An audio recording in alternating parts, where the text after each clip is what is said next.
सिद्धिभ्यो ओम नमः सिद्धिभ्यो ओम नमः सिद्धिभ्यो नमो अरहन्ताणं नमो सिद्धाणं नमो आयरीयाणं नमो वज्रायाणं नमो लोये सवसाहुनं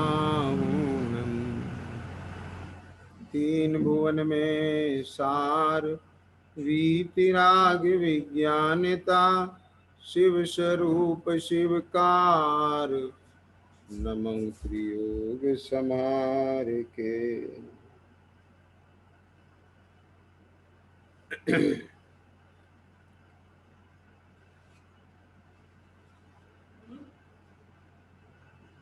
शेडाला जी के आधार से अपना स्वाध्याय का क्रम चल रहा है और इस क्रम में तीसरी ढाल के 12वें छंद में 8 अंग के निशंकित अंग में सप्त भय के प्रकरण में मरण का भय ज्ञानी को नहीं होता, वह अपनी चर्चा चल रही है। ज्ञानी को मरण का भय नहीं होता क्योंकि वह निशंक होता है। निशंक क्यों होता है? क्योंकि वह जानता है कि मेरा तो चैतन्य शरीर है, ज्ञान शरीर है, ये औदारिक शरीर मेरा नहीं है, ये तो कर्मोपाधि जनित है, आयु कर्म के अधीन है। आप समझे ना? और मरण तो होना ही है, माने आयु कर्म का क्षय होना ही है। और जब आयु कर्म का अंतिम निषेध जाएगा तो फिर ये देह छूट जाएगी और नवीन देह का संयोग हो जाएगा। और अगर जैसे चर्चा आई थी कि 14वें गुण स्थान के बाद में फिर नया शरीर धारण नहीं करते क्योंकि नई आयु ही नहीं बंधी है। समझ गए ना? देखो अभी मैं लूंगा आगे कि यद्यपि समाधि मरण का विस्तार से बहुत अच्छे से पूरा प्रकरण कभी स्वतंत्र रूप से लेंगे, लेकिन वो समय अवसर कब आएगा ये अभी नहीं कह सकते। लेकिन क्योंकि मरण से संबंधित चर्चा मुझे बहुत प्रासंगिक लग रही है, तो इसलिए कम से कम अपने जीवन से उपयोगी चर्चा तो अभी हो जाए संक्षेप में। विस्तार तो इसका महीनों चल सकता है, इतना है। समाधि मरण की तैयारी कैसे की जाए, ख्याल में आया ना, कैसे करते हैं, तो ये सब जो है विभिन्न आचार्यों के इसमें कैसे कैसे मंतव्य हैं, वो सब चीज़ें आगम के आधार से अपन लेंगे और उसमें तत्व ज्ञान का पुट रखते हुए और उसको प्रायोगिक रूप देते हुए वो कभी समय बनेगा तब ली जाएगी। लेकिन अभी कम से कम इस प्रकरण के बीच में माने मरण क्या है और मरण का भय मिटे और मरण को हम अपना समाधि मरण कैसे बना पाएं, जितना भी बेहतर कर सकते हैं वो करें, उतनी तो चर्चाएं आ जाएं। तो उसमें मूल बात तो इतनी है कि सम्यक दर्शन होने पर जो सम्यक दृष्टि जीव है उसने ये जान लिया कि जैसे दूध में पानी अलग है, घी अलग है, ऐसे ही इस असमान जाति मनुष्य पर्याय में ये असंख्यात प्रदेशी दर्शन ज्ञान मैं, ये जो चैतन्य सत्ता मैं हूँ, जीव मैं हूँ, ये मैं भिन्न हूँ। और वो जो चैतन्य सत्ता है ना, वो मैं हूँ। अभी सुनना जरा ध्यान से, मैं जैसे यहाँ कह रहा हूँ ना, वो मैं हूँ, तो ये मैं हूँ एक कहने वाला बोलने वाला मैं नहीं हूँ। जब मैं कह रहा हूँ ना मैं हूँ, तो इसमें बोलना भी शामिल हो रहा है। ये विकल्प भी शामिल हो रहा है। समझ में आया ना? ये तो जब मैं हूं को पकड़ा जाता है, वो उस संवेदन का विषय बनता है। वहां बोलना नहीं है, वहां विकल्प नहीं है, वहां तो केवल चेतना को चेतना का संवेदन है। तो संवेदन में, अनुभवन में, आप समझे ना? एक इंद्रिय ज्ञान का विषय नहीं बनता वो, धनपाल जी। आंख से नहीं दिखता, कान से नहीं सुनता है, चक्के नहीं पता चलता है उसके अस्तित्व का। वो तो अनुभव का विषय बनता है, संवेदन का विषय बनता है, अनुभूति का विषय बनता है। तो वो मैं हूं। अब वो देख लिया कि चैतन्य सत्ता मात्र मैं हूं, और ये सब तो स्थूल है, पौद्गलिक है। तो अब इसमें ये 5 इंद्रिय हैं, आयु, बल, श्वास, ये सब मन, वचन, काय, ये सब चीजें हैं। तो ये 10 प्राण हैं। तो अब ये तो आयु कर्म के अधीन है, ये छूट जाएगा। अनंतों बार जन्म मरण हो गए हैं, तो इससे मेरा नाश नहीं होगा, इसलिए उसे अपना मरण नहीं दिखता, मरण का भय तो नहीं होता। ये बात तो पहले में आ चुकी है। अब तो बात ये चल रही है कि ज्ञानी मरण को कैसे सुधारता है। मरण को कैसे सुधारता है, ये उपचार की भाषा है। माने वो वर्तमान को कैसे सुधारता है, कि कैसा, क्या मतलब? कि अपने वर्तमान में, अपने में अधीनस्थता, अपने में स्वस्थता, अपने में स्थिरता, ये एक बनी रहे। भले ही बाहर में उपसर्ग आ जाए, दुर्भिक्ष आ जाए, बुढ़ापा आ जाए, शरीर की अवस्थाएं कैसी भी बदलती हुई आ जाए, है ना, रोग आदि भयानक आ जाए, महाजलोदर रोग भार पीड़ित नर जे हैं, बात पित्त कफ कुष्ठ आदि जो रोग गए हैं, सोचत रहे उदास नाही जीवन की आशा। ख्याल में आ गया क्या नहीं है? सोचत रहे उदास ना ही जीवन की आशा, ऐसा उदय आ गया। इन्हें सोचते ही ऐसा लगता है कि अब कोई आशा नहीं है। ऐसे उदय आ सकते हैं कि नहीं आ सकते? देह में ऐसी दुर्गंध हो सकती है भयानक। ख्याल में आया ना? ऐसी ऐसी स्थितियां बनती हैं।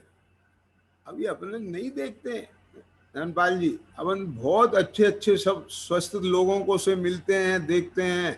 ख्याल में आया ना? लेकिन अस्पतालों में जाओ, कैंसर अस्पताल में जाओ, तो वहां जाकर के पता चले कि कैसे कटे पटे, बिल्कुल कैसी कैसी स्थितियों में जीव लोग रह रहे हैं। बात समझ में आया कि नहीं आया?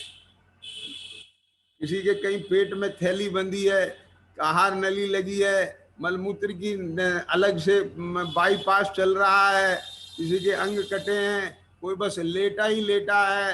मतलब बहुत बुरी बुरी स्थितियां हैं। कर्म के उदय बहुत विचित्र हैं। तो कहने का तात्पर्य यह है कि सोचत रहे उदास नाई जीवन की आशा। क्या कहा? और वो क्या है आगे, देह धरे दुर्गंध निवासा। ये ऐसी ऐसी स्थितियां बन जाए तो भी अपन अपने धर्म से ना डिगे। ख्याल में आ गया? मूल मुद्दा ये है। ख्याल में है? अब धर्म से नहीं डिगेगा क्या मतलब? जैन जी, मैंने इस पे बहुत विचार किया था पहले। कौन सी पंक्तियों पे? एक भजन आपने भी सुना होगा, अपने कन्नू भाई दाहोद वाले बहुत बोलते थे। आप लोग तो मिले कि नहीं मिले, बहुत पहली बात है ना? नाम सुना ही होगा धनपाल जी आपने तो। वो भक्ति करते थे, बहुत रसीले थे भक्ति के। तो वो बोलते थे, सर जाए तो जाए मेरा जैन धर्म ना जाए। इसी धर्म में है ना। अकलंक देव ने इसी धर्म में टोडर मल ने प्राण तले जग जोला, मेरा जैन धर्म अनमोला। सर जाए तो जाए, मेरा जैन धर्म नहीं जाए।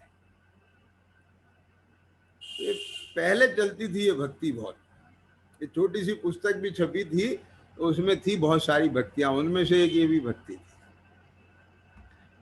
तो सर जाए तो जाए, मेरा जैन धर्म नहीं जाए। मैंने बीच में भी इस पे बोला है, फिर से बोल रहा हूं मैं, मेरा जैन धर्म ना जाए। क्या मतलब है ईशानी इसका, मेरा जैन धर्म ना जाए? बहुत सारे मतलब है।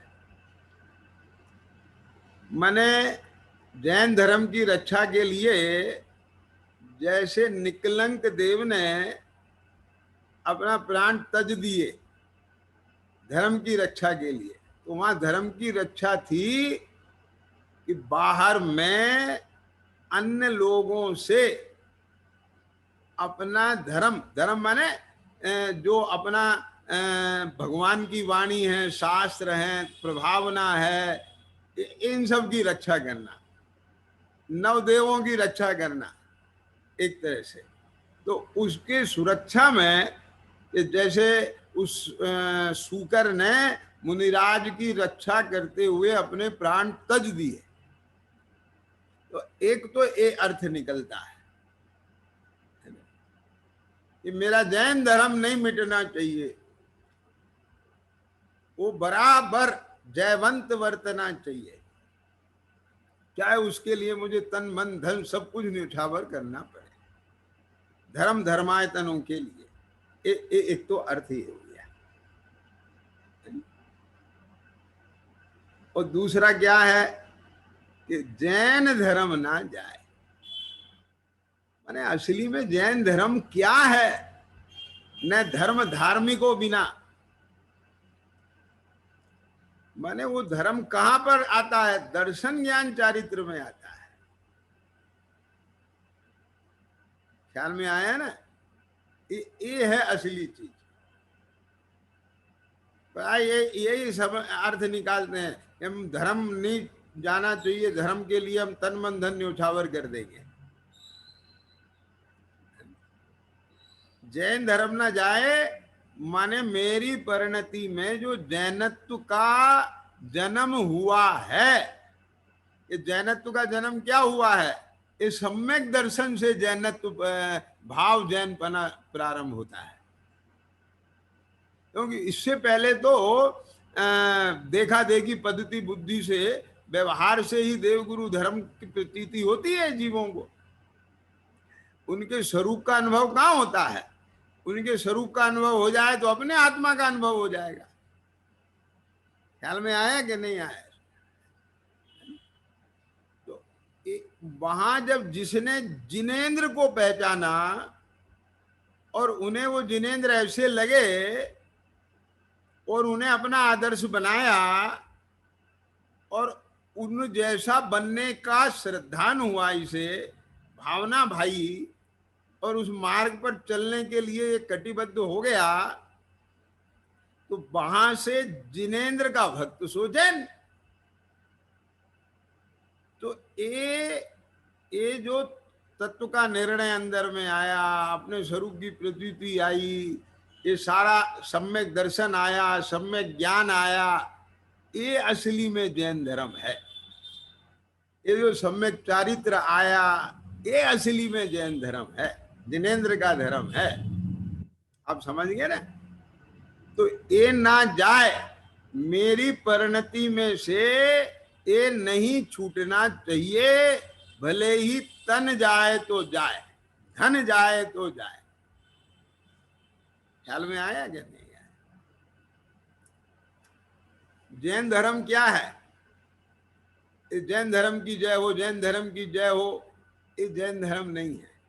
जैन धर्म है न्याय, जैन धर्म है नीति, जैन धर्म है सदाचार, जैन धर्म है सरलता, जैन धर्म है सरसता, जैन धर्म है समता, जैन धर्म है सहनशीलता, जैन धर्म है धैर्य। आप समझ में आया क्या नहीं आया?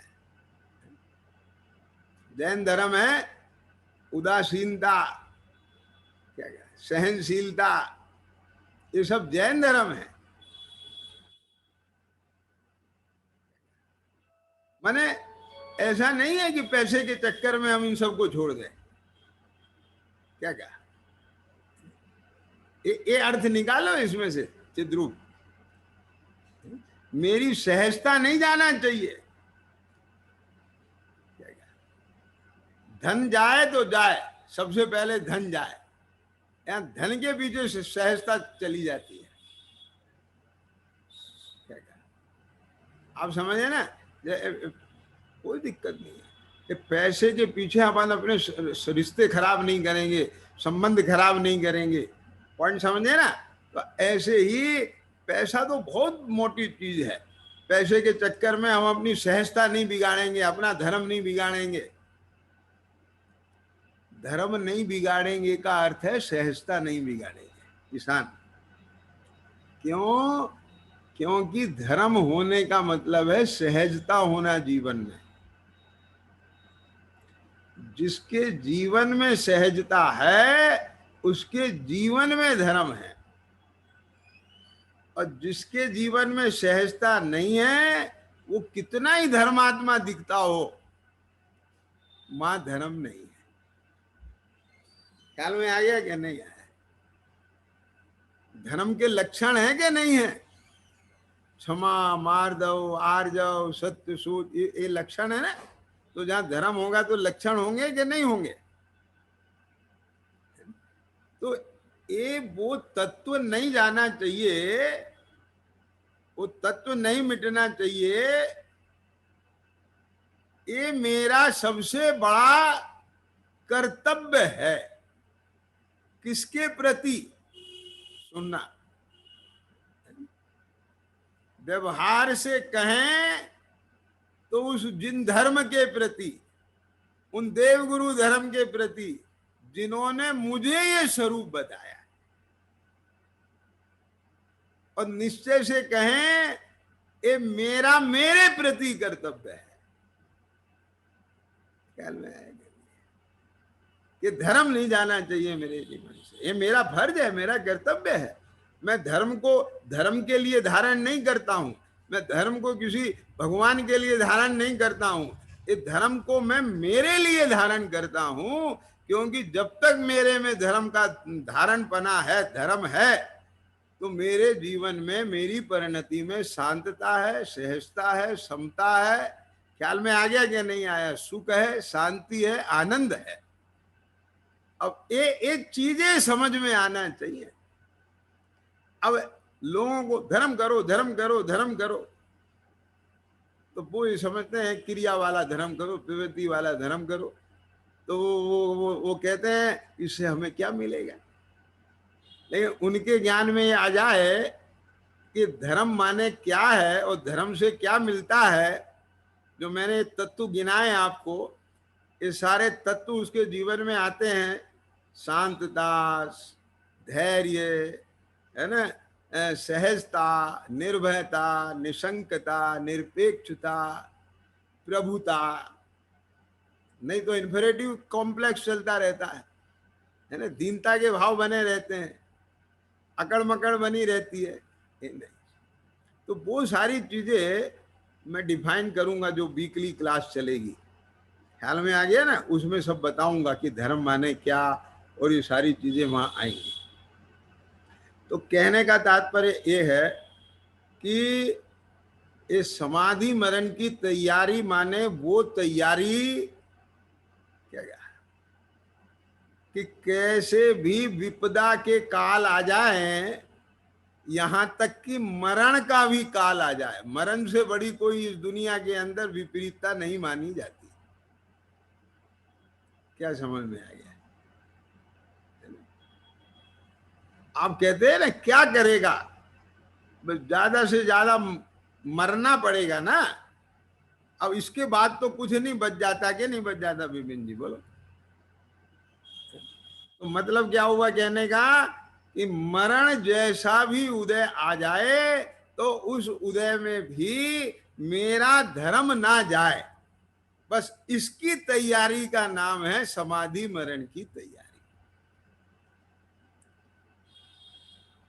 क्या क्या अब ये तैयारी हम समाधि मरण के लिए कर रहे हैं कि अपने लिए कर रहे हैं? मेरा मतलब समझ में आया कि नहीं आया? मैं बहुत वजन दे रहा हूं, उस दिन से दे रहा हूं। माने आप खुद विचारना कि ये बार बार ऐसा ही लगता है कि जैसे समाधि मरण के लिए, समाधि मरण के लिए वो एक ऐसा मरण होता है, वो उसके लिए हम सब तैयारी कर रहे हैं।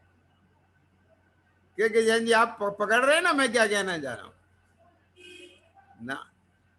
मैं मेरे लिए तैयारी कर रहा हूं, मैं मेरे जीवन के लिए तैयारी कर रहा हूं। ये जीवन माने क्या कि मैं उस 2 दिन के काल में भी सोचत रहे उदासनाएं जीवन की आशा, यानी ऐसा समय यदि 2 महीने चले तो मैं उसमें ना जीऊं, मैं मेरे में जीऊं, मैं मेरे जीवन के लिए कर रहा हूं। वो स्थिति 2 महीने चले, 2 साल चले, 2 दिन चले, 20 दिन चले, 2 घंटा चले, और यहां तक कि 2 मिनट चले, 2 सेकंड चले, हम तो 1 सेकंड भी नहीं चाहते। हम तो अपने में जीना चाहते हैं। मैं मेरे जीवन के लिए ये सब कर रहा हूं। ये एंगल होगा तब ना जीवन जी पाएंगे। क्या बात पकड़ में आ रहा है कि नहीं आ रहा है? नहीं तो सारा ध्यान कहां लगा रहेगा के जैन जी? मैं उसे सुधारने में लगा रहेगा, सब बहिर्मुख उपयोग रहेगा, परान्मुख रहेगा। ए हल्ला नहीं करो, ए ये नहीं करो, मेरा मरण बिगड़ जाएगा, अब मुझे ऐसा करो, अब मैं ऐसा करना है, मुझे ये सब करना है। उसमें दिमाग चलता रहेगा। ख्याल में आएगा? असली ऑब्जेक्ट तो दिमाग में होना चाहिए ना, अपने ज्ञान में होना चाहिए ना, मैं किसके लिए कर रहा हूं ये सारी चीज। अब देखो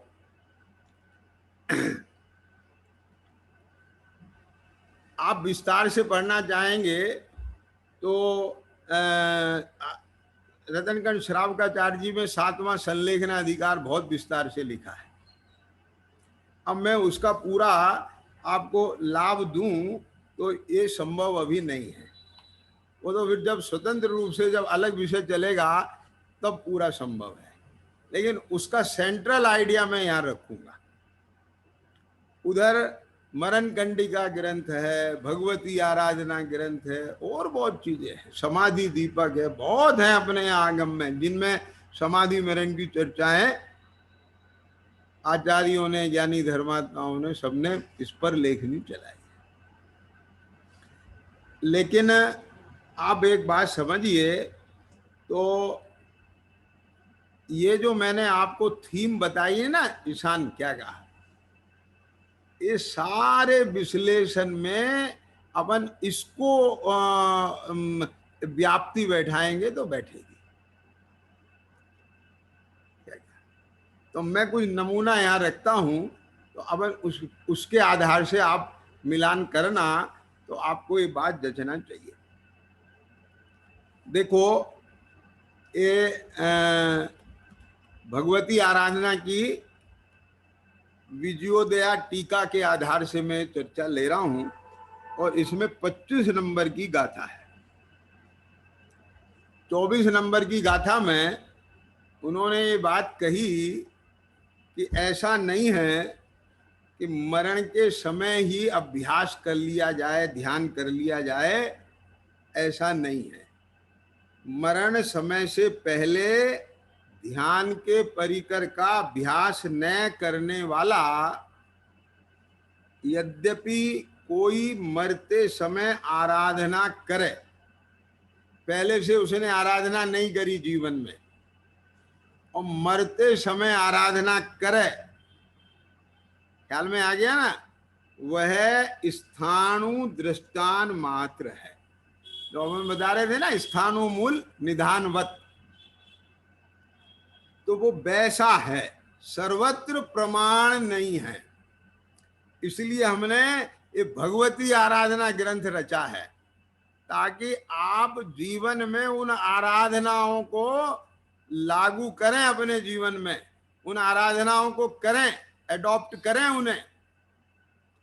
ऐसा नहीं कि मरते समय कर लेंगे, क्योंकि वह प्रमाण नहीं है सर्वत्र। वो तो कोई एक्सेप्शनल है।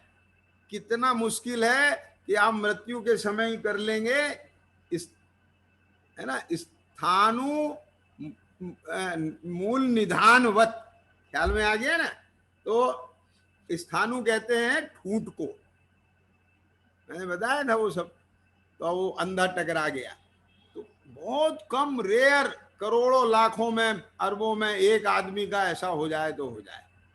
ये राजमार्ग नहीं है। तो फिर क्या है? तो उनने 25 नंबर की गाथा में कहा कि जिनागम में तीर्थंकरों ने मरण 17 कहे हैं। कितने? 17।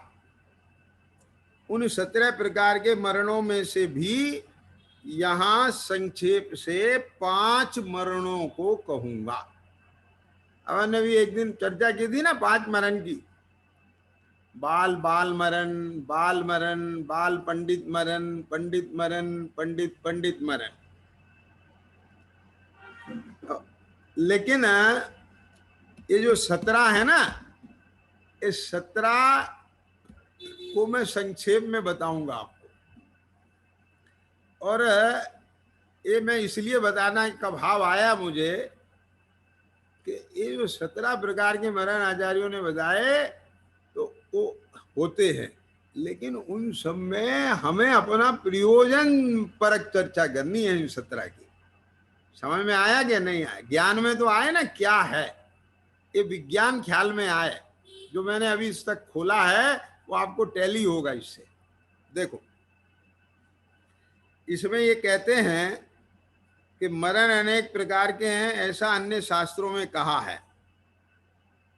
तो मरण माने क्या होता है? विनाश। मरण कैसे होता है? जीवन पूर्वक। अगर जीवन ही ना हो तो मरण किसका? ख्याल में आया? तो मरण से पहले क्या होना चाहिए? जीवन होना चाहिए। स्थिति पूर्वक विनाश होता है। विनाश किसका होगा? जिसकी पहले स्थिति होगी। तो स्थिति पूर्वक विनाश होता है, जीवन पूर्वक मरण होता है। अगर किसी का जीवन ही नहीं है, स्थिति नहीं है, तो उसका विनाश और मरण का भी कोई प्रश्न नहीं है। तो इसका मतलब यहां आचार्य देव क्या कहते हैं कि उत्पाद व द्रव्य को सिद्ध करते हैं। ख्याल में आ गया क्या नहीं? जीवन पूर्वक जन्म, जो उत्पन्न ही नहीं हुआ उसका बिना स्थिति नहीं होगी, और स्थिति नहीं होगी तो विनाश नहीं होगा। जो उत्पन्न होगा उसकी स्थिति होगी और फिर उसका विनाश होगा। तो इस तरह से ये बात आई।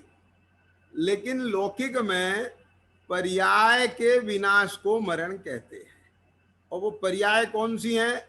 देव पर्याय, मनुष्य पर्याय, त्रियंच पर्याय, नारकी पर्याय। ये स्थूल रूप से, सामान्य रूप से इसको मरण कहते हैं।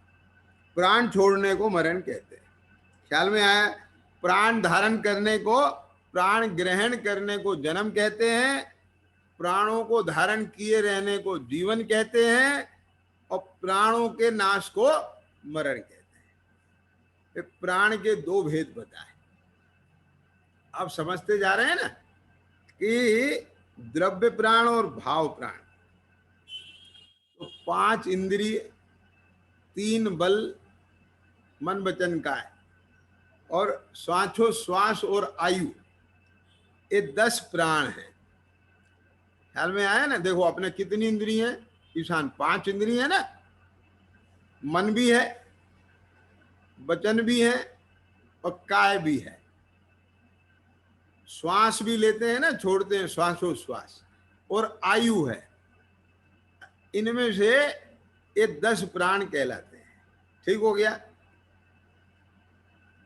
ये पुद्गल रूप द्रव प्राण है। दर्शन ज्ञान चारित्र ये भाव प्राण है। समझ में आया? ये भाव प्राणों की अपेक्षा सिद्धों में जीवन होता है। ये 10 प्राणों की अपेक्षा से संसारियों में जीवन होता है। सिद्धों का जीवन 10 प्राण से नहीं है, वहां तो 10 प्राण है ही नहीं ना। तो वहां शरीर है तो 5 इंद्री नहीं है, श्वासोश्वास नहीं है, आयु कर्म का भी क्षय हो गया है, श्वासोश्वास वहां है नहीं, मन वचन काय वहां है नहीं। तो 10 प्राण के बिना वे भाव प्राण से जीते। अब जो प्राणों में आयु प्राण है, इसके फिर 2 भेद बताए, एक अध्यायु और एक भवायु। भवायु में ये 4 लेना भव। कौन कौन से? ये जो शरीर धारण करते हैं ना, तो इसको कहते हैं भव। और अध्यायु में लिया है काल को। काल को अद्धा शब्द से मतलब है काल। तो काल प्रमाण आयु, यानी किसी भी द्रव्य की जो स्थिति है उसको अध्यायु कहते हैं। अब द्रव्य की जो स्थिति है, अगर हम द्रव्यार्थिक नय से देखें तो द्रव्य अनादि निधन है। समझ में आ गया? एक पुद्गल परमाणु भी अनादि निधन है, जीव भी अनादि निधन है, चाहे वो संसारी अवस्था में हो या सिद्ध दशा में। धर्म धर्म आकाश काल अनादि निधन है। तो सभी द्रव्य द्रव्यार्थिक नय से उनकी अध्यायु अनादि निधन है। और पर्यायार्थिक नय से 4 प्रकार की है, अनादि निधन, सादी अनिधन, अनादि शांत और सादी शांत। मैं इनका अर्थ बताता हूं अभी। देखो, अनादि निधन माने अनादि से है और रहेगा। ख्याल में आ गया? अब जैसे केवल ज्ञान की प्राप्ति हो गई, तो कब से हुई? अनादि से है। केवल ज्ञान अनादि से है नहीं, नया जन्म लेगा केवल ज्ञान। कब तक रहेगा? कि अनंत काल तक रहेगा। तो जो केवल ज्ञान है उसकी अध्यायु सादी अनादि निधन है। पॉइंट समझ में आ गया? और प्रत्येक द्रव अपने स्वभाव से अनादि निधन है। केवल ज्ञान सादी अनिधन है। अच्छा, अब भव्यत्व, ये जो भव्यत्व है ये सिद्धों में नहीं होता। तो कब तक है ये भव्यपना? कब तक है? ये जब तक सिद्ध दशा प्रकट नहीं हो रही। कब से है? कि अनादि से। तो ये अनादि शांत हो गया। ख्याल में आ गया कि नहीं आया? तो इस तरह से जब ये जीव मुक्त हो जाता है तो उसका भव्यत्व भाव नष्ट हो जाता है। और अपने को जो विकारी भाव आते हैं ना ईशान, ये नए नए जन्म लेते हैं और नए नए मरते जाते हैं, क्रोध आदि। तो ये कैसे हैं? सादी शांत। ख्याल में आ गया कि नहीं? तो ऐसे इसमें ये आयु को अध्यायु को एक्सप्लेन किया और भव धारण करने को भवायु कहा। समझ में आ गया? अब वो यहां पर कहते हैं आगे कि द्रव क्षेत्र काल और भाव के आश्रय से जीवों की स्थिति 4 प्रकार की होती है। अब अध्यायु के द्वारा भव धारण रूप आयु का कथन करते हैं। अध्यायु कौन सा था? काल की अपेक्षा से। काल की अपेक्षा से जो भव धारण करते हैं उसकी आयु का कथन चलता है। अब सुनो ध्यान से। जिन कर्मों की आयु संज्ञा होती है वे कर्म उद्गल द्रव्य रूप होने से आयु स्थिति द्रव्य स्थिति से अत्यंत भिन्न नहीं है। अथवा जो आयु संज्ञा वाले पुद्गल उदय में आ रहे हैं, उनके गल जाने को मरण कहते हैं। अब जैसे अपना ये आयु कर्म चालू हो गया ना, पहले समय से, जब से जीव गर्भ में आया, तो निरंतर गलता जा रहा है कि नहीं जा रहा है? तो जब ये उद्गल पूरी तरह से उदय में आने के बाद नष्ट हो जाएंगे तो मरण कहेंगे उसको। अब वे मरण तीर्थंकरों ने 17 प्रकार के कहे। अब उनकी चर्चा मैं करता हूं। पहले मरण को कहा आवीची मरण। कौन सा मरण कहा? आवीची मरण। तो ये आवीची मरण क्या है कि इसे कहते हैं आयु के अनुभवन को जीवन कहते हैं। वह प्रति समय होता है, उसका भंग मरण है। जीवन का भी अनुभव है और मरण का भी है। तो जीवन की तरह मरण भी आवीती है, क्योंकि आयु का उदय प्रति समय होता है। यानी सुनना ध्यान से जरा, यहां भी आयु का उदय, और फिर अगले समय आयु का उदय, फिर आगे आयु का उदय। तो कहते हैं प्रत्येक अनंतर समय में मरण भी हो रहा है। तो आयु के निषेक जा रहे हैं कि नहीं जा रहे हैं? आयु के निषेक मिटते जा रहे हैं ना। उसी प्रति समय होने वाले मरण को आवीति मरण कहते हैं। तो अब इसमें कहा कि भव्यों का आवीति मरण अनादि शांत है। कब से है भव्य? अनादि से। और एक कब तक रहेंगे? जब तक सिद्ध पर्याय नहीं आती। तो जो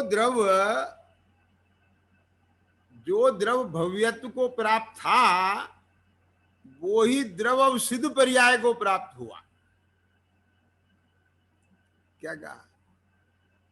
तो सिद्ध पर्याय चालू हो गई और वो पर्याय पूरी हो गई।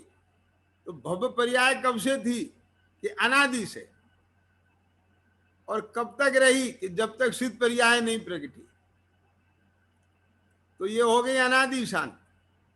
और जब सिद्ध पर्याय प्रकटी, ख्याल में आ गया ना, तो वो सिद्ध पर्याय अब कब तक रहेगी? अनंत काल तक रहेगी। लेकिन अभव्य जीवों का अवीची मरण अनादि निधन है। किसका? अभव्य का। आप बताओ क्यों है? बता सकते हो क्यों है? जिन्हें, क्योंकि उनकी कभी सिद्ध पर्याय नहीं आएगी। और भव की अपेक्षा से और क्षेत्रादि की अपेक्षा से शादी है, क्योंकि वो भव बदलते रहेंगे। तो इस तरह से इसमें इन्होंने इस आवीति मरण को एक्सप्लेन किया है। मैं इसको बहुत डिटेल में नहीं ले रहा हूं, नहीं तो फिर आपको जो है भारी पड़ने लग जाएगा। फिर जब अगली बार हम लेंगे तो उसका पूरा आपको पीपीटी और सब इसकी परिभाषाएं वगैरह सब आपको भेज के तब ये सब पढ़ाऊंगा मैं। तो अब इसे कहने का तात्पर्य यहाँ पर क्या है कि यहाँ पर मुझे एक चीज बतानी है कि जो चीज मुझे इसमें बहुत अच्छी लगी कि देखो, 4 आयु कर्म हैं। कौन कौन से 4 आयु कर्म हैं? मनुष्य आयु, देव आयु, तिर्यंच आयु और नरक आयु। एक जीव के एक साथ सत्ता में 2 आयु कर्म रहते हैं, रह सकते हैं। कैसे? अभी मान लो अपने मनुष्य आयु चल रहा है जिन्हें, और आयु नहीं बांध ली, देवायु बांध ली, तिर्यंच आयु बांध ली किसी जीव ने, तो वो आयु कर्म बंध गया ना। तो एक तो ये चल रहा है, ये भी सत्ता में है, और जो बांधा वो भी सत्ता में है। अब ये मैं क्यों बताना चाह रहा हूं, सुनना जरा ध्यान से। एक तो वो जिसे अब भोग रहा है, और एक वो जिसको आगे के लिए बांधा है। तो दो दो कर्म पड़े हैं ना सत्ता में, आयु कर्म। लेकिन उदय एक का रहेगा, दो का उदय एक साथ नहीं होगा। तो दूसरे का उदय कब आएगा? जब पहले की स्थिति पूरी हो जाएगी। बात समझ में आया कि नहीं आया? तो अब सुनो ध्यान से। ये जो अपनी सत्ता में कर्म पड़े हैं, ये अपने को कुछ नहीं कह रहे हैं क्या के जैन जी? यानी दो तरह के आयु कर्म सत्ता में पड़े हैं। एक का चल रहा है उदय, और एक का बिना उदय के पड़ा है सत्ता में। तो वो सत्ता में पड़ा हुआ कर्म एक से तरफ गा है या नहीं है? क्या समझ में आ गया कि नहीं आया? तो उससे जीव को क्या सुख दुख है? कुछ भी नहीं। अब जो उदय में चल रही है मनुष्य आयु, देव आयु, उसे भोगता है। लेकिन कब भोगता है? जब उसका अनुभव करता है तब भोगता है। बस मुझे ये बात बतानी। जिन्हें पकड़ में आया कि नहीं आया? यदि ये चेतना अपने को अभी वर्तमान में चैतन्य रूप संचेतन करे, तो उसमें पता ही नहीं चलता है मैं मनुष्य हूं कि देव हूं, ये क्या हूं, उसका अनुभव नहीं होता के जैन जी उस समय में। आप समझ में आया ना?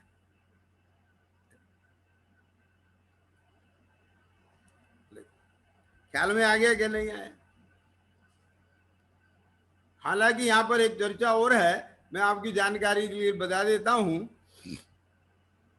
कि दो प्रकृतियां एक साथ सत्ता में रह सकती हैं। तिर्यंच आयु और मनुष्य आयु, ये सब के साथ रह सकती है। देवायु और नरकायु ये इन नहीं रह सकते। ये क्यों? कि देव मर के देव नहीं होता, देव मर के नारकी नहीं होता, नारकी मर के नारकी नहीं होता, नारकी मर के देव नहीं होता। तो मान लो किसी के नरक का उदय चल रहा है, तो उसके साथ दूसरी प्रकृति नरक की नहीं हो सकती, उसके साथ दूसरी प्रकृति देव की भी नहीं हो सकती। पॉइंट समझ में आ गया ना? या तो नारकी मर के मनुष्य होगा या तिर्यंच होगा। ऐसे देव मर के या तो मनुष्य होगा या तिर्यंच होगा। मनुष्य मर के मनुष्य भी हो सकता है, मनुष्य मर के तिर्यंच भी हो सकता है, तिर्यंच मर के तिर्यंच भी हो सकता है, तिर्यंच मर के मनुष्य भी हो सकता है। तो इसलिए मनुष्य और तिर्यंच तो दूसरी प्रकृति के रूप में रह सकती हैं कहीं भी, देव और नारकी की प्रकृति नहीं रहेगी। ये तो मैंने जानकारी के रूप में बता दिया, बस ख्याल में आ गया ना? लेकिन मुझे जो इसमें असली चीज बतानी थी, ये तो आगम की बात बता दी मैंने आपको, एक वस्तु व्यवस्था बता दी कि ऐसा सिद्धांत है। लेकिन जो चीज अपने प्रयोजन की इसमें से निकल के आ रही है, वो ये निकल के आ रही है, जो मैं फिर से रिपीट कर रहा हूं, कि सत्ता में पड़ी हुई प्रकृति है, उससे आत्मा को कुछ भी सुख दुख नहीं है। और उदय रूप जो आयु चल रही है, उसका भी भोगना तब है जब ये चेतना उस रूप अपने को अनुभव करे। पॉइंट समझ में आ गया क्या नहीं? तो अपनी साधना आराधना क्या है? अपने को बार बार एक चैतन्य रूप अनुभव करना, चैतन्य रूप जानना, देखना और अनुभवन करना, ये आराधना है, भगवती आराधना। जैसे भगवती प्रज्ञा कहा कि नहीं कहा है मोक्षाधिकार में? भगवती प्रज्ञा। प्रज्ञा छैनी को क्या कहा है? भगवती प्रज्ञा। तो ऐसे यहां आराधना को क्या लिखा है? भगवती आराधना। ये भगवती भगवान स्वरूप है यार। पॉइंट पकड़ में आ गया कि नहीं? तो ये सारी चीजें हैं। अब इसके बाद में इसमें एक बहुत डिटेल से इसमें बहुत अच्छा चर्चा है। आपका मन हो तो पढ़ लेना। मैंने वो विज्ञान है, वो जो सिद्धांत, ये जो आविति मरण है, इसको फिर आचार्यों ने प्रकृति प्रदेश स्थिति अनुभाग के साथ में घटाया है। तो यहाँ पढ़ाने में मुझे अभी मजा आपको वो नहीं लगेगा, क्योंकि वो सब आपके सामने होना चाहिए, तब उसको क्लियर करूं तो आपको पकड़ में आएगी। तो मैं इसलिए इसको अभी छोड़ दे रहा हूं। तो पहला मरण मैंने आपको बताया आविची मरण। दूसरा मरण होता है तद्भव मरण। तद्भव मरण में क्या होता है कि भवांतर प्राप्ति पूर्वक उसके अनंतर पूर्ववर्ती भव का विनाश, पहले भव का विनाश और अगला भव मिल गया, तो ये तद्भव मरण है। और ये मरण जीव ने अनंतों बार किया, सभी करते आ रहे हैं, ख्याल में आया ना? तो इसको कहते हैं तद्भव मरण। और आविची मरण की वो सारा पूरा डिटेल है, तो वो आविची मरण। तीसरा है अवधि मरण। तो अवधि मरण में दो भेद किए हैं आचार्य ने, देशावधि मरण और सर्वावधि मरण। अब ये देशावधि और सर्वावधि क्या है कि देखो, वर्तमान में जो आयु प्रकृति स्थिति अनुभाग और प्रदेशों को लेकर उदय में आ रहा है। जो आविची मरण में मैंने आपको बताया था कि आविची मरण के प्रकृति स्थिति अनुभाग और ये प्रदेश, ये चार प्रकार से इसे घटाया। मैं संक्षेप में बता देता हूं आपको, इसलिए इस एंगल से सुनना ये सारी चर्चा कि हमारे आगम में ये विज्ञान कितनी सूक्ष्मता से दर्शाया गया है। और ये पूरा अकाट्य विज्ञान है, स्ववचन बाधित नहीं है। ये कहीं कुछ कह दिया, कहीं कुछ कह दिया। तो प्रकृति में क्या बताया कि प्रकृति में ये बताया है इसमें कि आयु कर्म की जिस प्रकृति की स्थिति अनुभव में आ रही है और जिस आयु की स्थिति का उदय चल रहा है, उसकी स्थिति जब समाप्त होती है, उससे ऊपर दूसरी आयु के निषेक रहते हैं। समझ में आ गया? यहां तक चल रही है ये मनुष्य आयु अपनी जैसे, तो इसके ऊपर दूसरे आयु के निषेक वो होंगे जो हमने बांधे। ख्याल में आया? अब इसकी स्थिति जहां पूरी हुई तो ऊपर की आयु के निषेक चालू हो जाएंगे। जब तक ये चल रहे हैं वो उदय में नहीं आएंगे। इसलिए एक साथ आयु की दो प्रकृतियों का उदय नहीं होता। दो भव या दो गति संभव नहीं है। भव और गति को लेकर उसके अनुसार आयु का उदय होता है, अन्यथा नहीं होता। इसलिए भी दो आयु का उदय एक जीव के नहीं होता। इस प्रकार एक आयु कर्म की एक ही प्रकृति एक जीव के उदय में आती है, तो इसका नाम हो गया आविति में प्रकृति। अतः एक एक आयु कर्म के गलन रूप ही मरण होता है। यह प्रकृति मरण काल भेद से एक भी जीव के चार प्रकार का होता है, वो आवितिक मरण ही है। इस प्रकार प्रकृति आविति मरण का व्याख्यान किया। अब इससे एक चीज देखो, ये सारे सिद्धांत जब आगम से जान लिए तो कितनी निसंगता रहेगी। मेरे को दूसरी प्रकृति का उदय नहीं आएगा अभी आयु में, जब तक इसकी स्थिति है वो रहने वाली है। और जितने निषेक हैं वे सब उदय में आएंगे, खिरेंगे। के जैन जी क्या कहा। तो अब ये तो प्रकृति की बात चली है, एक ही प्रकृति का उदय रहेगा, लेकिन स्थिति में आप समझ लीजिए कि जो आत्मा के साथ आयु कर्म के प्रदेश ठहरते हैं उसको कहते हैं स्थिति। और वो काय के कारण ठहरते हैं कि आत्मा के जो कसाय परिणाम इस निग्धता के कारण ठहरते हैं, बंधते हैं। अब यही कारण है, जब मोह का अभाव हो जाता है, क्षय हो जाता है, तो फिर नया कर्म नहीं बनता, नई आयु नहीं बनती, फिर वहां ठहरने के लिए अब कुछ बचा ही नहीं है, समझ लीजिए। ख्याल में आ गया। तो यो एक समय से लेकर बढ़ते बढ़ते कुछ कम 33 सागर तक के जितने समय हैं उतने भेद वाली ये होती है प्रकृति, क्योंकि 33 सागर तक की स्थिति जीव आयु कर्म में लेकर चलता है। किसकी? नरक की। बात समझ में आया? मिथ्या दृष्टि स्वर्ग में 31 सागर तक जा सकता है, और सम्यक दृष्टि सर्वार्थ सिद्धि में 33 सागर तक जा सकता है। तो ये उत्कृष्ट स्थिति है। और जघन्य आयु कर्म की स्थिति कितनी है? अंतर्मूर्त है। और उत्कृष्ट स्थिति कितनी है आयु कर्म की?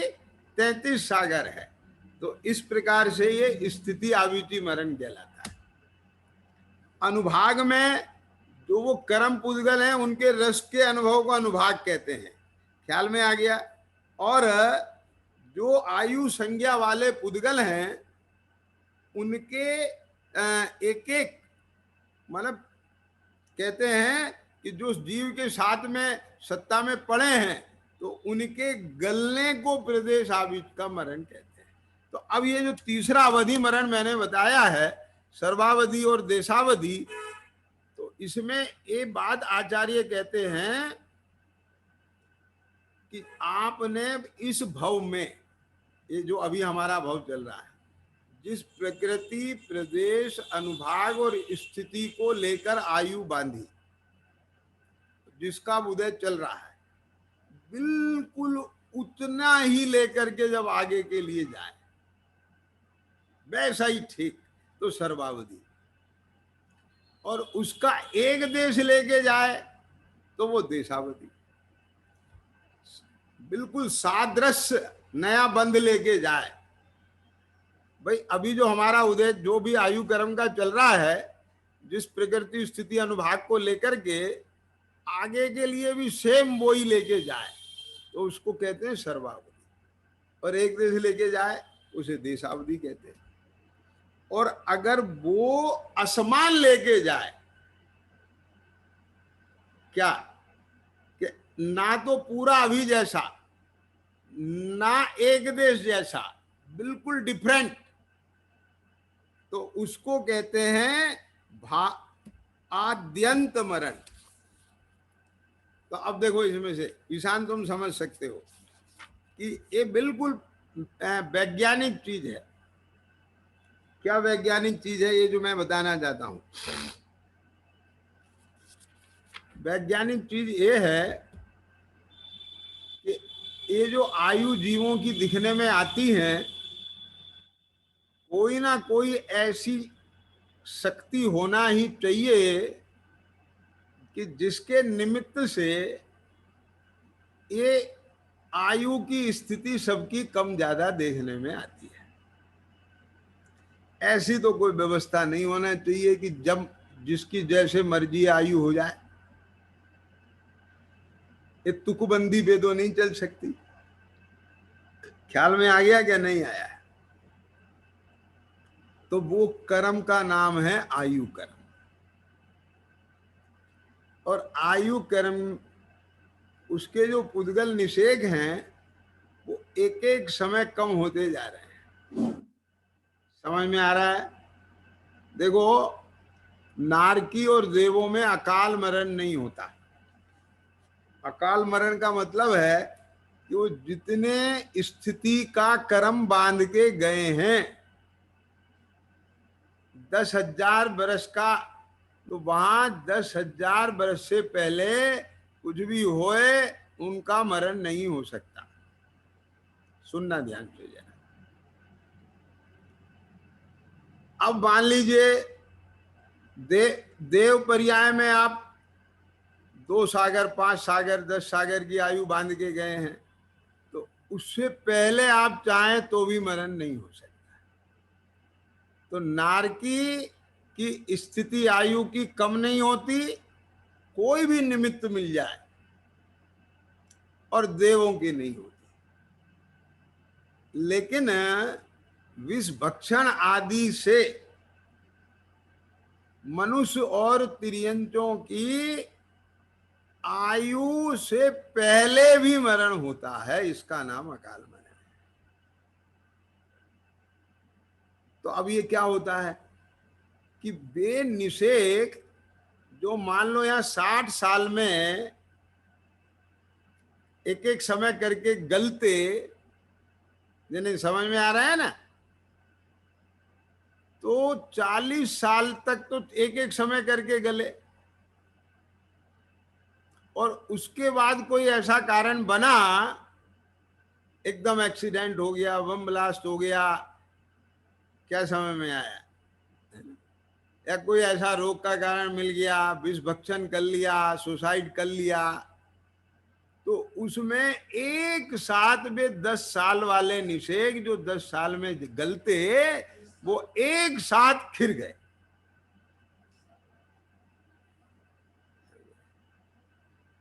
वो एक साथ उदय में आकर के चले गए। इसके लिए उदाहरण दिया कि जैसे मटके में से एक एक बूंद पानी निकल रहा है, और वो मटका 2 घंटे में खाली होने वाला है। 2 घंटे का मतलब क्या हो गया, 120 मिनट, और 60 मिनट तक तो वो आधा खाली हो गया, और फिर किसी ने उसमें पत्थर मार दिया, तो बाकी जो 60 मिनट में पानी एक एक बूंद करके खिरता, वो पत्थर लगने से एक साथ निकल गया। पॉइंट समझ में आया ना? इसको कहते हैं अकाल मरण। अब अपन जो चर्चा करते हैं जिन्हें कि वो अकाल मरण भी तो निश्चित है, वो अकाल मरण भी तो फिर वो अकाल कहाँ रहा जो पहले से निश्चित है।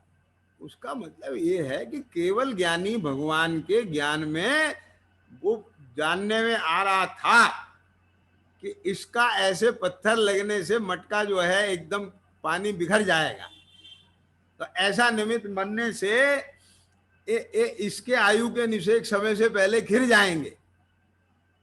तो उस अपेक्षा से वो अनिश्चित नहीं था, अकाल नहीं था, ये कह देते हैं। लेकिन तत्वार्थ सूत्र में स्पष्ट लिखा है कि मनुष्य यंत्रों का अकाल मरण होता है। अकाल का मतलब क्या है कि वे आयु, वे निषेक एक साथ समय से पहले खिर जाते हैं।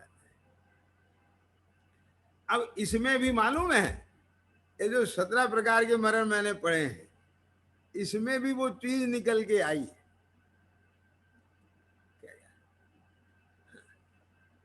तो अभी तो समय हो गया है, वो पॉइंट मैं कल बताऊंगा आपको। ये इसलिए बताऊंगा कि उसमें एक आचार्यों ने देखो क्या लिखा है, लॉ में लाइन अभी बता देता हूं, आपको जिज्ञासा रहेगी कि दर्शन बाल मरण 2 प्रकार का है। एक इच्छा पूर्वक, दूसरा अनिच्छा पूर्वक। आग से, धुएं से, शस्त्र से, विष से, जहर खा लिया आपने, जल से, पर्वत पे से छलांग लगा दी, खाई में कूद गए, श्वास रोक लिया अपना, अति सर्दी अति गर्मी से, आप अखबारों में पढ़ते हैं ना कि ठंड इतनी पड़ी कि इतने लोग मर गए, गर्मी के कारण मर गए। अति शीत या अति गर्मी पड़ने से, रस्सी से फांसी लगा ली, भूख से, प्यास से, जीव उखाड़ने से, प्रकृति विरुद्ध आहार के सेवन से, बाल पुरुष मरण को प्राप्त होते हैं, यह इच्छा पूर्वक मरण है, अर्थात ऐसे उपाय स्वयं करके वे मरते हैं। समझ में आ गया क्या नहीं है? तो अब इसमें मैं क्या कहना चाहता हूं वो मैं अभी बात कह के अभी पूरा करता हूं। इसका मतलब यह है कि जीवन की संभाल भी अपने को बहुत बुद्धिपूर्वक करने की है। प्रमाद के कारण ऐसा नहीं है कि ये जीवन समय से पहले गल जाए। क्या समझ में? आप ये प्रकृति विरुद्ध आहार करते हैं, प्रमाद के कारण चाहे जैसा जीवन जीते हैं, तो इन सब से क्या होगा? ये उचित नहीं है। ख्याल में आया कि नहीं आया? अब कोई ये कहे कि वो साहब वो तो अगर भगवान के ज्ञान में ऐसे ही झलक रहा होगा तो फिर उसमें हम क्या कर सकते हैं? तो फिर मैं कहता हूँ पंडित टोडरमल जी कहते हैं ये बात फिर सब जगह लगाओ। आगे समय में क्या नहीं आ गया? तो जहां तुझे लगानी है वहां तो तुझे प्रमाद का पोषण करने के लिए बात लगा देता है, और जहां तुझे नहीं करना है, अपनी रुचि का पोषण करना है, तो वहां तू पुरुषार्थ करता, उद्यम करता हुआ दिखाई देता है। समझ में आ गया क्या नहीं आया? ये नहीं, इसमें मैं ये बात इसलिए कह रहा हूं कि आपको इसमें अपने रागादिक को जीतना पड़ेगा, संयम को लाना पड़ेगा। ये जो बहुत लोग गुटखा तमाकू खाते रहते हैं तो जल्दी मरते हैं। प्रकृति पूर्व आहार करेंगे तो शरीर पर उसका इफेक्ट खराब पड़ेगा, तो क्या होगा बोलो? क्या समझ में आया कि नहीं आया? आप स्कूटर गाड़ी चलाते हैं, अगर आपने उसकी सही समय पे सर्विस नहीं कराई, ऑयलिंग नहीं कराई, उसमें मोबिल ऑयल नहीं डाला, तेल पानी का ध्यान नहीं रखा, तो मालूम क्या होगा? पेट्रोल के रहते हुए भी इंजन सीज हो जाता है। क्या क्या जो 2 लाख किलोमीटर चलने वाली गाड़ी थी वो 20-30 हजार किलोमीटर चलते ही इंजन खुलवाना पड़ता है फिर आपको। तो समझ में आया? तो ऐसा क्यों हुआ? क्योंकि आपने लापरवाही की। और अगर आप लापरवाही नहीं करते, टाइम से ऑयलिंग वॉयलिंग करते रहते, तो वो इंजन 2000 किलोमीटर तक कुछ नहीं कहता। तो समझ में आ रहा है कि नहीं आ रहा है? क्या तो बोली साहब तो हम फिर अच्छे से रहें और फिर भी हो जाए तो बोले वो उदय है। ख्याल में आया कि नहीं आया? तुम रहते क्यों नहीं जब रह सकते हो? जब संभाल कर सकते हो तो क्यों नहीं करते? क्या समझ में आ गया? इससे तत्व आराधना बिगड़ेगी नहीं, तत्व आराधना सुधरेगी। अपने जीवन में जितना प्रमाद होगा, खान पान का विवेक होगा, लापरवाही रहेगी, तो शरीर प्रमादी होगा, शरीर में रोग आदि बढ़ेंगे, तो उन सब के कारण से अपनी आराधना बिगड़ेगी कि नहीं बिगड़ेगी? ख्याल में आ गया? तो ये भी इसमें मैं इसलिए ये बात निकाल के बता रहा हूं, जैसे जीने की होना इच्छा, मरने की होना वांछा, ऐसे ही हमें इस शरीर को घातना भी नहीं है और शरीर को ऐसे पुष्ट भी नहीं करना है कि ऐसे सिर पे भी नहीं चढ़ाना है और इसका एक्सप्लॉइटेशन भी नहीं करना है। बात समझ में आया ना?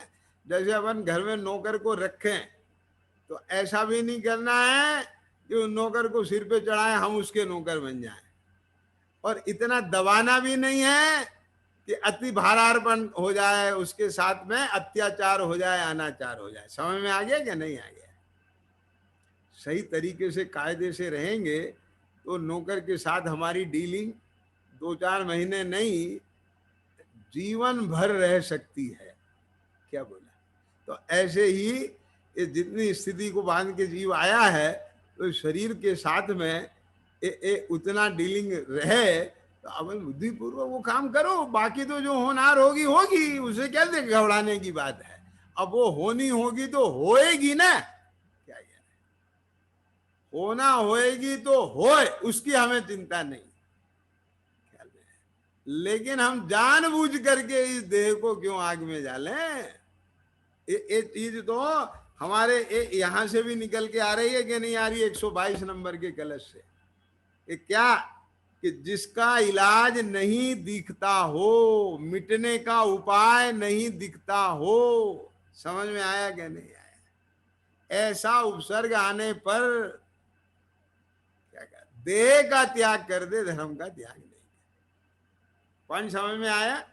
तो ये जो 17 प्रकार का मरण है, इसको भी, है ना, यदि आप मुझे कहेंगे तो मैं इसको थोड़ा चला सकता हूं, लेकिन सैंपल मैंने दिखा दिया। उसमें से सारभूत जो बात निकल के आती थी वो मैंने आपको बता दी, है ना। इसमें एक पॉइंट और आ रहा है ना, क्योंकि मैं इसको, चलो कोई बात नहीं, मैं कल और चला लेता हूँ इसे। कुछ और नई जानकारियां भी आपको मिल जाएंगी और वो पॉइंट भी अच्छे से मैं कल ले सकता हूँ, अभी समय हो गया है। सहजानंदी शुद्ध स्वरूप, अविनाशी मैं आत्म स्वरूप, सहजानंदी शुद्ध स्वरूपी, अविनाशी मैं आत्म स्वरूप, सहजानंदी।